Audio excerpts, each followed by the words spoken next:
Hello and welcome to another session of Mentoring Thursday with Abia Guinea. Hope you are well. Hope you've had a lovely week so far. I've had a good week. It's come with a couple of surprises, but that's all good. um, so, Today I wanted to talk about 5 songwriting tips and tricks. Now, this is for you if you are intending to release music and you want it to be received well. You want it to measure up to industry standards. You want to listen to it side by side, the songs from well established artists, and not be able to. So there's not too much difference. You hear a song that's done by an established artist, and then you hear yours, and they're sort of at the same level. So these tips and tricks are for people who are serious about having their songs minister to people and go places, right?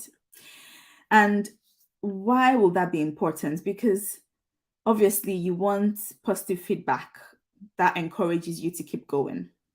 Now, not everyone is going to like your sound or your genre. That's okay. We all have our people. We all have people that will appreciate what we do. What we do, our message will speak to them. It's not going to appeal to everyone. Music is so vast with a huge variety of tastes, eclectic tastes, um, multiple genres. Your music is not going to appeal to everyone. However, it should still not stand out in a bad way, and that's what you're trying to avoid. Because if people just hear your music already and something turns them off, then the message that's really important that you're trying to pass across, they actually won't get it because they are so distracted by something that's that's below par. Okay, so you want to give your music every edge to be heard by the people that need to hear it. So your people find your music, and so you are able to grow your audience. Okay. So I'll just talk about 5 things that you can start off with. Okay. I see someone is watching. Can you say hi? And let me know who's watching. And thanks for joining me today. So I'm talking of tips and tricks for music. And me personally, I think one of the biggest ones is your theme.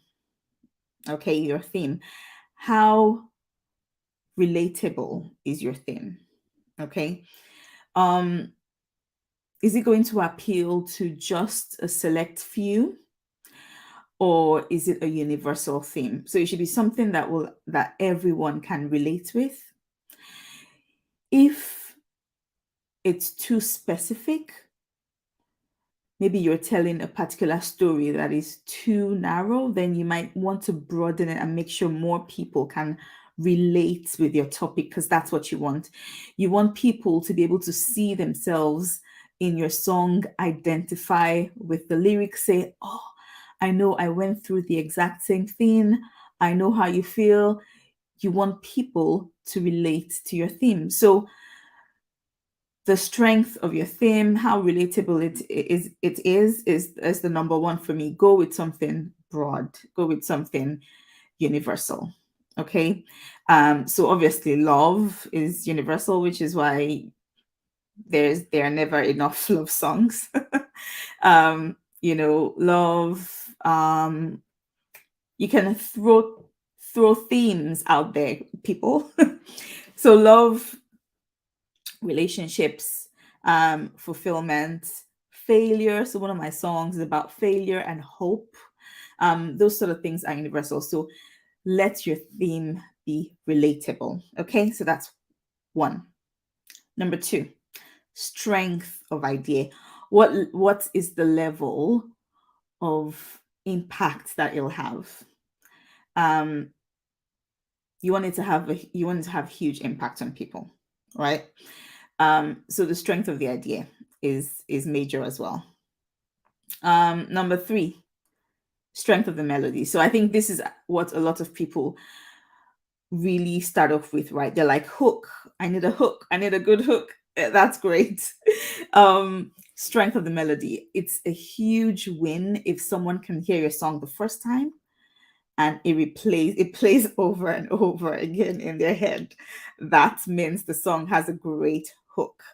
Um, so I remember hearing this song recently. Now I can't remember the song when I want to talk about it, but it was a song on social media that had been portrayed as a worship song, but essentially has been written like this new Gen Z generation where it's almost like they're speaking a different language. Let me see if I can remember some of the lyrics. They were saying, God slaps. Slaps. Do you by any chance know what that means when you're saying something slaps? Slap back at the devil. It was really funny. The lyrics were hilarious because I'm like, seriously? But the melody stuck in my head because I actually found myself singing it over and over. I was like, why am I singing this song? But that was because even though the message was hilarious and I couldn't take it seriously, the melody was memorable. So that is a huge strength of your song. Another one that's really good is rhythm. You want to play around with the rhythm. So if you have a certain rhythm going in the verse, then you want something a little bit different for the chorus. So that's another really good one. Another really lovely one is the strength of the lyrics as well. So you will know that people try for rhymes, but actually that is just one part of it. You can go for alliteration. You can try and say things in a different way. So for example, I was writing a song recently with another co-writer, and I wanted to say, you light up the room when you walk in. But then he was like, what's another way to say it? And then we ended up by saying, your spark electrifies the room. And I was like, whoa. Right? They're sort of saying the same thing, right? You light up the room when you come in, your spark electrifies the room. Just saying something, but thinking, how can I say this differently? How can I say this differently? That's another really good way to work on your lyrics.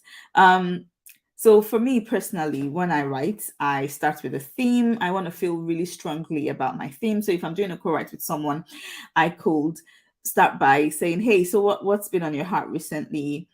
What has God been teaching you? What has been strong on your heart? Because for me, it flows when I write from that place. If there's been something on my heart that I've been stewing and thinking on, maybe praying on, or I think God has been trying to talk to me about something in particular, or there was something I've been worrying about and then praying about, and I write from that place, whoa, it flows. It flows. I remember going for a songwriting retreat last year, and we started out by just saying, okay, what's been on your mind, what's been happening with you, and we ended up talking, and then we picked a theme of something to do with provision, something to do with not being afraid and trusting God for provision. And then we were like, okay, let's do like a 5 minute mind brain dump, where you just write down all you can think about around that particular topic, right?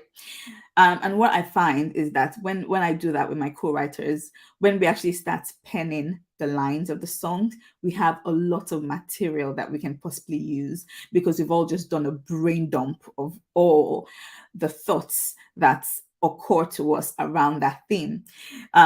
So we started off with a brain dump, and I was like, well, guys, don't censor yourself, don't try to edit yourself, you don't need to write actual lines, just write what comes to your heart. However, because I was writing from a place that I was feeling really strongly about this topic, I literally wrote like 80% of the song right there and then, because it just flowed out, because I've been thinking about this topic and thinking about this issue.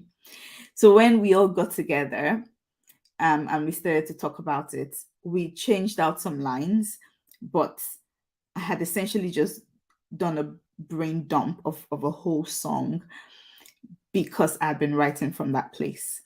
So that is another hack that will help you to finish your songs. That's another hack that will help you not get stuck. If you are writing about something you feel strongly about, there's a lot you can say about that topic. So why will you feel stuck? Why would you what's the word I'm looking for? Why will you have writer's block when you have so much to pick from? Now I get it if you're like, oh, I'm trying to find a particular word, I'm trying to find, this is still not right. That's totally different. But with all that you have on that topic, you should be able to write 85% of the song, because all you need to do will be, okay, this theme, what do I want verse 1 to say? What do I want the chorus to say? Because whatever message you want to leave with people, the big message of the song will most likely fall in the chorus, right? So you already know what's going to be in your chorus. Do you feel that? Is this making sense to you? Ask me any questions you have. Oh, Facebook user, hello. I can only see Facebook user on my screen. So if you give StreamYard permission to share your name, or just tell me your name in the chat, and I will say hi properly. And I can see AB Kibina has joined. I can't really see your face, but thank you so much for joining.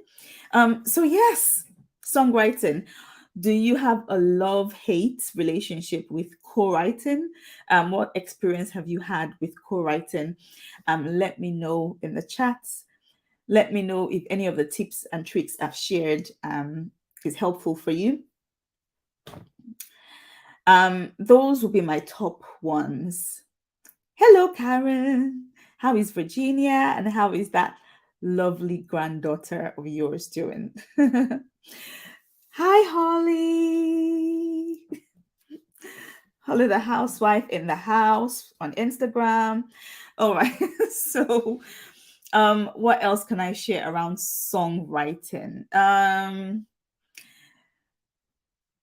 If you are new to it, do not hesitate to have someone that you get your songs reviewed by. It can be really helpful when you have a songwriting coach. Hey Sharon, not a fan of co-writing. Yeah, I would say it can be tricky. There's definitely going to be great co-writes, and there's definitely going to be co-writes you're going to be, oh, this is not going really well. But I think you definitely grow when you stick at it, when you try to write with new people, when you try. So currently I'm writing with a producer who pitches to other artists and gets his songs on like film and TV, and he pushes me. He's like, okay, let's go deeper with that. Oh, okay, maybe what's another way you can say it? He's the one who made me change, you light up the room with your spark electrifies the room.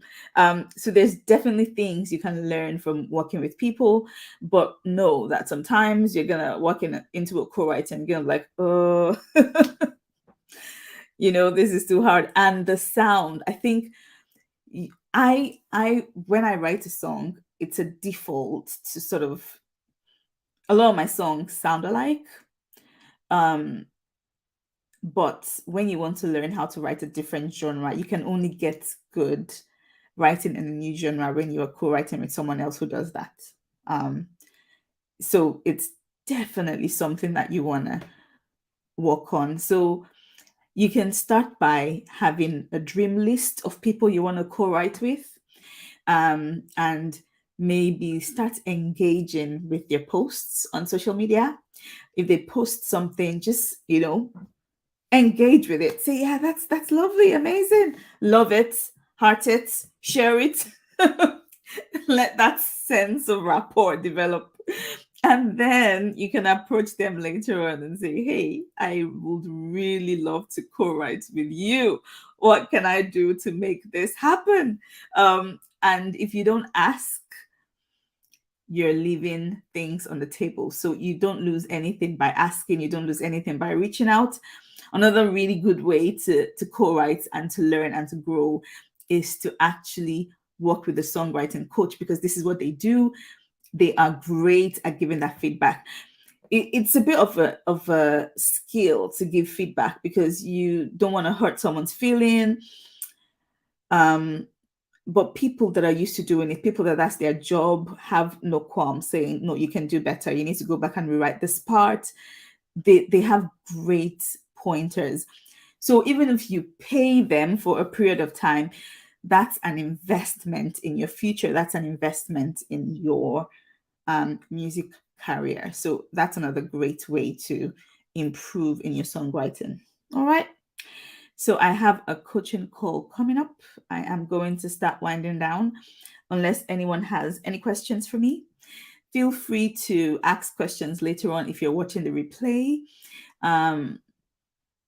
Let me see if I have one last tidbit. I think another thing that will help you stand out is how you name your song. So when you want to name your song, try to give it a name as unique as possible. So if you search the name and already there's like really there's a long list of songs that have that name, then you really want to think about changing the name to something else. You can call your song anything. It doesn't have to be the last line of your song or the first line of your song. Something else that people do is you can call it maybe the obvious name of the song, but to make it stand out, you give it a second name that's sort of maybe in front of the song, and then in brackets you write the name everyone thinks it has, like maybe the last line of the song or something. And that's so it stands out. I hope that makes sense. All right, I am gonna head off. Have a lovely rest of your week, and do tell me if something I've said has helped you fire up your songwriting again. All right, then, take care. Have a lovely rest of your week. Bye for now. Bye, Holly.